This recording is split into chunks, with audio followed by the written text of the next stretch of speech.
Item ಯಾವುದೇ ಇರಲಿ try ಮಾಡಿ ಆಚಿ ಚಿಕನ್ ಮಸಾಲಾ. ಸಿದ್ದರಾಮಯ್ಯನವರ ರಾಜೀನಾಮೆಯ ಬೆನ್ನಲ್ಲೇ ವಿಧಾನಸೌಧ ಸಿಬ್ಬಂದಿಗೆ ಶಾಕ್ ಕೊಡಲಾಗಿದೆ. ಮಾಜಿ ಸಿಎಂ ಸಿದ್ದರಾಮಯ್ಯ ಕಾಲದ ಅಧಿಕಾರಿಗಳು ಮತ್ತೆ ಸಿಬ್ಬಂದಿಗೆ ಶಾಕ್ ಕೊಡಲಾಗಿದೆ. 400ಕ್ಕೂ ಹೆಚ್ಚು ವಿಧಾನಸೌಧದ ಸಿಬ್ಬಂದಿ ವಜಾಗೊಳಿಸಿ ಆದೇಶಿಸಲಾಗಿದೆ.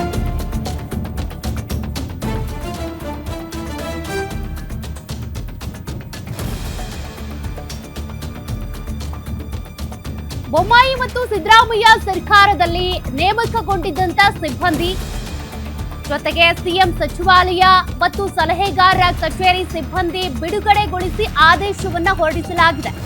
ಗುತ್ತಿಗೆ ಆಧಾರದಲ್ಲಿ ಕೆಲಸ ಮಾಡ್ತಾ ಇದ್ದಂತ ಸಿಬ್ಬಂದಿಗೂ ಶಾಕ್ ಕೊಟ್ಟಿದ್ದಾರೆ. ದಿಢೀರ್ ವಜಾಗೊಳಿಸಿ ಆದೇಶಗೊಳಿಸಿದ್ದಕ್ಕೆ ಸಿಬ್ಬಂದಿ ಅಸಮಾಧಾನ ವ್ಯಕ್ತಪಡಿಸಿದ್ದಾರೆ. ಇದ್ದಕ್ಕಿದ್ದಂತೆ ಈ ರೀತಿ ವಜಾಗೊಳಿಸ್ಬಿಟ್ರೆ ಏನ್ ಕತೆ, ಮುಂದೆ ನಮ್ದು ಕೆಲಸ ಏನು, ಎಲ್ಲಿ ಅನ್ನೋದ್ರ ಬಗ್ಗೆ ಅವರಿಗೀಗ ಅಸಮಾಧಾನ ಇದೆ.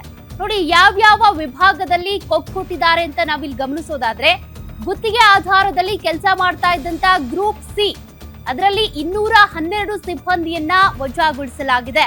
ಗ್ರೂಪ್ ಡಿ ಮತ್ತು ವಾಹನ ಚಾಲಕರಾಗಿರುವಂತ 80 ಜನ ವಜಾಗೊಂಡಿದ್ದಾರೆ. ಗ್ರೂಪ್ ಬಿ ಆಧಾರದಲ್ಲಿ ಕೆಲಸ ಮಾಡ್ತಾ ಇದ್ದ 6 ಜನರಿಗೆ ಕೊಡಲಾಗಿದೆ. ಇನ್ನು ಸಿಎಂ ಕಾನೂನು ಸಲಹೆಗಾರ ಮತ್ತು ಮಾಧ್ಯಮ ಸಲಹೆಗಾರರ ಬದಲಾವಣೆ ಆಗಿದೆ.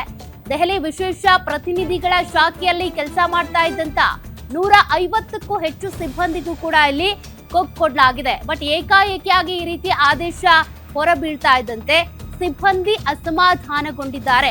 ನಮ್ಮ ಮುಂದಿನ ಕೆಲಸ ಏನು, ಹಾಗಾದ್ರೆ ಎಲ್ಲಿ, ಇದ್ದಕ್ಕಿದ್ದಂತೆ ಈ ರೀತಿ ಕೆಲಸದಿಂದ ತೆಗೆದುಬಿಟ್ರೆ ಏನ್ ಕತೆ ಅಂತೇಳಿ ಅಸಮಾಧಾನವನ್ನ ವ್ಯಕ್ತಪಡಿಸಿದ್ದಾರೆ. ಅದ್ರ ಬಗ್ಗೆ ನೀವು ಡೀಟೇಲ್ಸ್ ಗಮನಿಸ್ತಾ ಇದ್ದೀರಿ, ಯಾವ್ಯಾವ ವಿಭಾಗದಲ್ಲಿ ಎಷ್ಟು ಜನರಿಗೆ ಕೊಡಲಾಗಿದೆ ಅಂತ.